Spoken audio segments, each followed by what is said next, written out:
So the app that I chose to do this week, my tutorial over, was called Duolingo.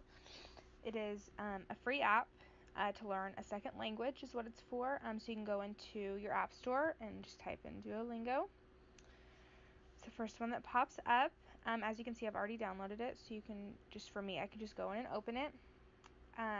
It's a pretty cool app in learning kind of the basic skills. For me, I did Spanish, so we're going to go through the Spanish way of this. So as you can see, you kind of have your basics, and it just gets gradually more difficult as you work through the program.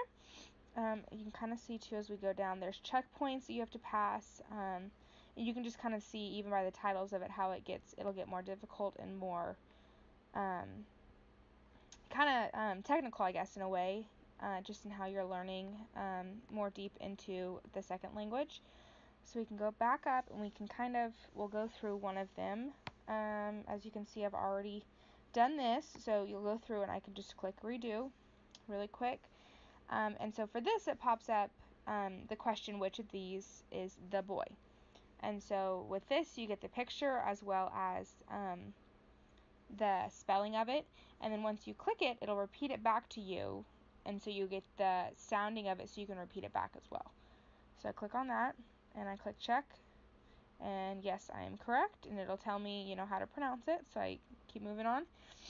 The man, and I can just tell by the picture, el hombre is what it is, so I click on that and then I can move on. And so we kind of just keep going through the woman. These ones I've kind of already done, so it just kind of works its way through. But then we can move on to a different one and kind of hopefully see.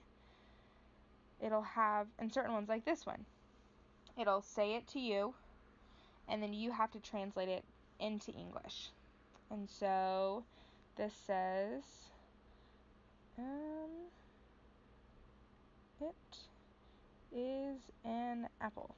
So we'll check that. Look, I am correct, and so I can continue on.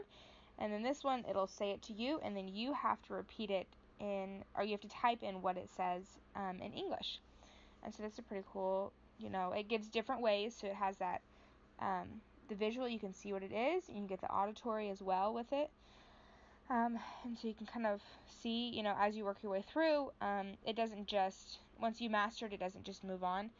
It will make you go back every so many days, go back through and redo, kind of how it just said right there, redo, or you can practice it, go back through each skill so you're building on those skills that are already there. Another cool thing that I like about this, you can see on the bottom there's clubs.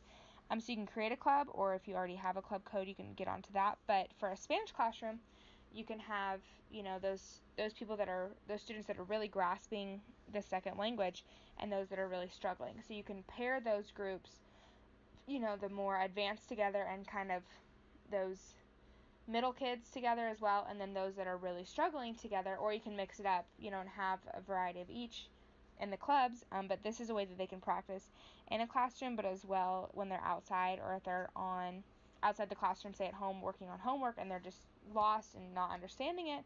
If you as a teacher don't necessarily have a way to contact them 24/7, this is a way that they can get on with their friends and kind of work back and forth with this to answer any of those questions that they might have. And so going back through this, I personally like this just because it builds on those basic skills. It definitely does not replace the teacher in a classroom, but it does give you kind of the foundation that you need to build on, and it's self-regulated, which I also personally like, because if you have an hour on a Monday that you can just go and just really hammer in certain skills, that's awesome, you can go in and practice those.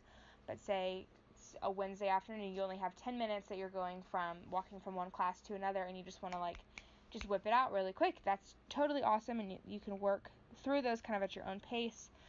As a teacher, you can set, you need to master this, and basic 1, the phrases, basics 2, kind of go like a weekly basis. It also sends you reminders, every day to work on your second language, work on Duolingo, and just kind of go through it and just keep building on those the basic language skills, which I really like. So as I've said earlier, you can just download it through the App Store. It's a free app, and that's what I have.